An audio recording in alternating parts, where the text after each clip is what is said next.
ની ચૂંટણી છે પણ માહોલ જાણે લોકસભાની ચૂંટણી હોય એવો જોવા મળી રહ્યો છે। આક્ષેપ પ્રત્યાક્ષેપ શું નથી થઈ રહ્યો અને તડજોડ તો જાણે ચરમ ઉપર છે। ભારતીય જનતા પાર્ટી અત્યારે કેટલીય સીટો એવી છે કે જે ચૂંટણી વગર જ જીતી ચૂકી છે। 200 કરતા વધારે સીટો તો જીતી ચૂકી છે અને એની સાથે સાથે હજી પણ એ સિલસિલો ચાલુ જ છે કે જે કોઈ પક્ષમાંથી રાજીનામા ધરી દેતા હોય, તડજોડ થતી હોય, ખરીદ ફરોખના આરોપ લાગતા હોય ને આવું જ કંઈક થયું છે કચ્છમાં પણ કે જ્યાં આગળ દ્વારકા દેવભૂમિ દ્વારકા જિલ્લામાં કે જ્યાં રાજીનામાનો દોર શરૂ થયો છે। હવે દેવભૂમિ દ્વારકા જિલ્લામાં આમ આદમીમાં હડકંપ આવી ગયો છે કે જ્યાં સલાયામાંથી 3 હોદ્દેદારોએ રાજીનામા આપી દીધા છે।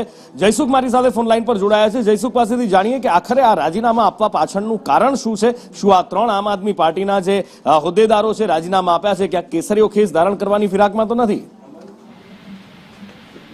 જે નકુર વાત કરવામાં આવે તો દેવભૂમિ દ્વારકા જિલ્લામાં આમ આદમી પાર્ટીમાં જે છે ભારે ભંગાણ સર્જાયું છે। આમ આદમીના પાર્ટીના જે છે હોદ્દેદારો છે તેની વિડીયો બનાવી અને સોશિયલ મીડિયામાં વાયરલ પણ કર્યો છે।